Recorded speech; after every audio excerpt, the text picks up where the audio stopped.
वैकुंठ में गए और माता लक्ष्मी ने एक बहुत अच्छी मणि की माला दे दी। दुर्वासा ऋषि उस मणि की माला को लेकर के आ रहे थे और सोचा कि ये मणि की माला मेरे किसी काम की तो नहीं, मैं तो ऋषि महात्मा ठहरा सब ठहरा, मैं इस कीमती माला को क्या करूँगा लेकर के। सोचते हुए आ ही रहे थे कि महाराज ऐरावत हाथी पर चढ़ करके इंद्र चले आ रहे थे। रास्ते में इंद्र मिल गए तो दुर्वासा ऋषि ने उस माला को इंद्र को दे दिया। बोले ये लक्ष्मी माता का दिया हुआ प्रसाद है, आप इसको ले लीजिए, आप राजा हैं तो आपको अच्छा लगेगा। और इंद्र ने क्या किया, उस माला को लेकर के अपने हाथी के सिर पर डाल दिया। दुर्वासा तो वहां से जा रहे थे, चले गए वहां से, और जैसे उस माला को हाथी के सिर पर डाला तो हाथी ने क्या किया कि सूंड से पकड़ करके उस माला को पैरों में नीचे कुचलने लगा। पीछे मुड़कर के दुर्वासा ऋषि ने देखा, अरे इतना बड़ा अपमान, श्राप दे दिया कि स्त्री से लक्ष्मी से तुम चुप हो जाओ, अलग हो जाओ। 32 प्रकार के अपराध होते हैं, उसमें से प्रमुख कौन कौन है? बोले भगवान के सामने पैर करके बैठना और भगवान के ऊपर चढ़ी हुई जो फूल मालाएं उसको इधर उधर फेंकना, उस पर अगर पैर पड़ जाए तो वो भी अपराध ही होता है। और भगवान का जो चरणोदक है उसको इधर उधर फेंकना वो भी एक प्रकार का अपराध है। और ये अपराध है इंद्र से हो गए। यदा श्री काम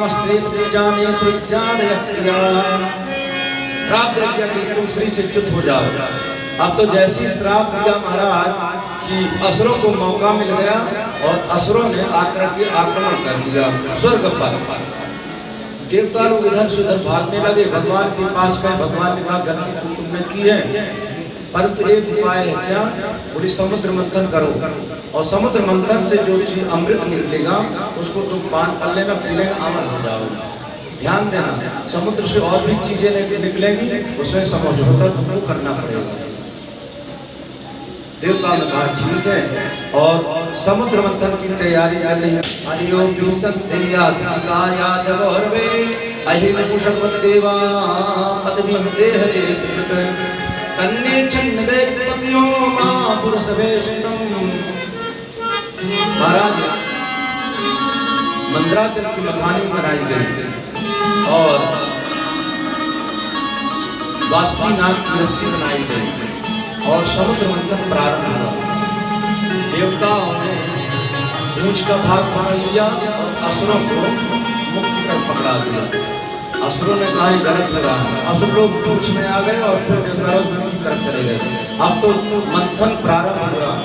किसी ने कहा, असुरों ने से किसी ने कह दिया, अरे तुम लोग क्या कर रहे हो, देख रहे हो सर के जो पिछला भाग होता पीछे का भाग बहुत अशुद्ध माना जाता है।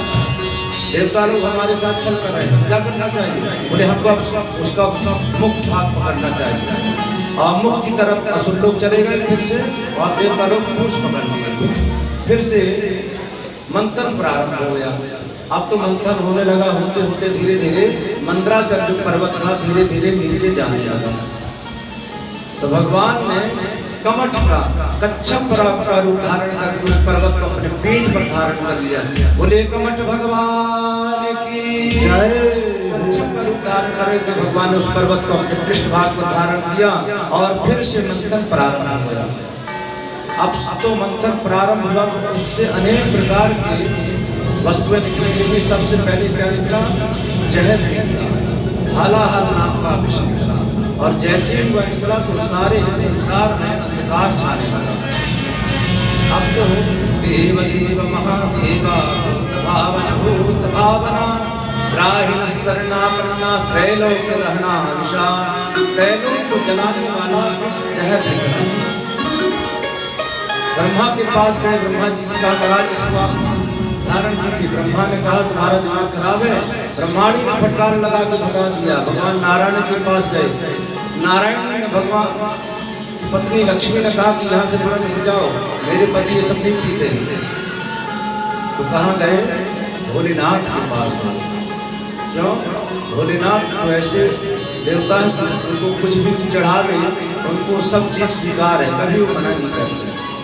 देवता उनके पास जाते हैं, स्तुति करते हैं, प्रभु आप हमारी रक्षा कीजिए। और अहो भगवान प्रजानां पश्यवेक्षसं क्षीरोदमदनो घोरं कालकूटादमस्ताम्। एकात्म नामक जो विष है ये आज संसार को जला रहा है। अगर आपने नहीं बचाया तब तो गड़बड़ हो जाएगी। भगवान शंकर ने क्या किया, सबसे पहले अपने पत्नी से पूछा, पार्वती से पूछा कि देवी आपकी क्या इच्छा है, आपकी क्या इच्छा, क्या मर्जी है। तो माता पार्वती ने कहा कि भोलेनाथ बिल्कुल बिना विलंब की आपसे की जाएगी। क्यों? माता पार्वती जानती थी, क्यों? प्रभाव ज्ञान मोदता, भोलेनाथ के प्रभाव को माता पार्वती जानती थी। तो भगवान भोलेनाथ ने क्या किया, ततः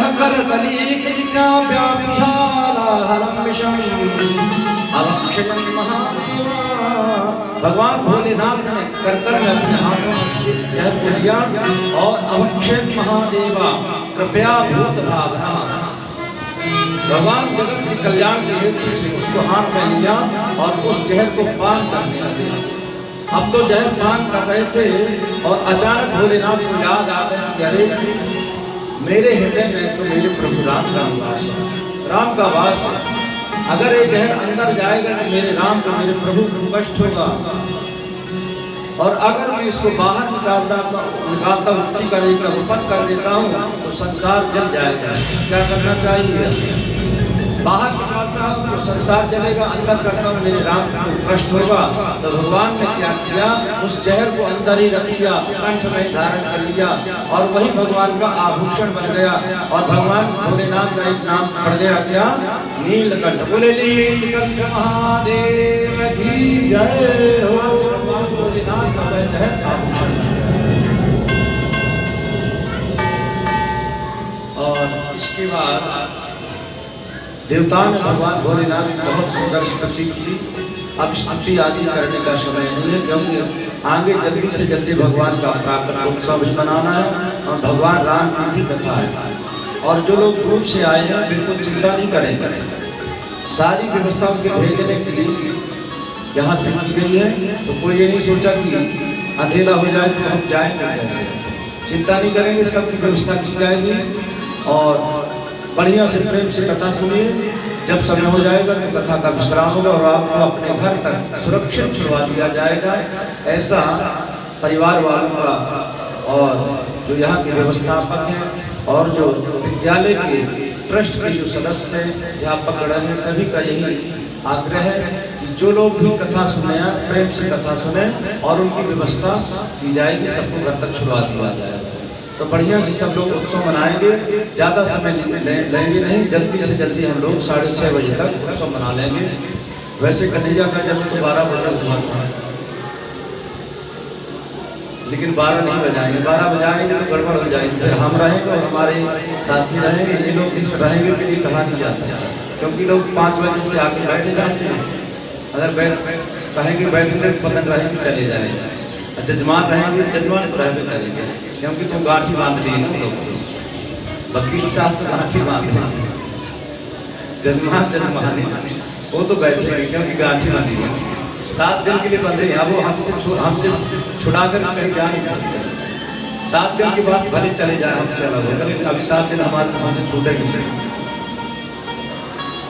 तो भगवान का जन्म रात्रि में 12 बजे हुआ था, और अगर हमने अभी 5 बजे करवा दिया तो गड़बड़ हो जाएगा।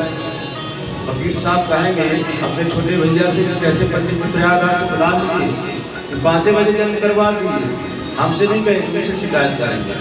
जानकर साहब कहेंगे क्यों बल्लू भैया, कहाँ महेंद्र जी, तुमने ऐसे पंडित जी बुला लिए, 5 बजे जन्म करवा दिया उन्होंने, भगवान का जन्म तो 12 बजे हुआ था।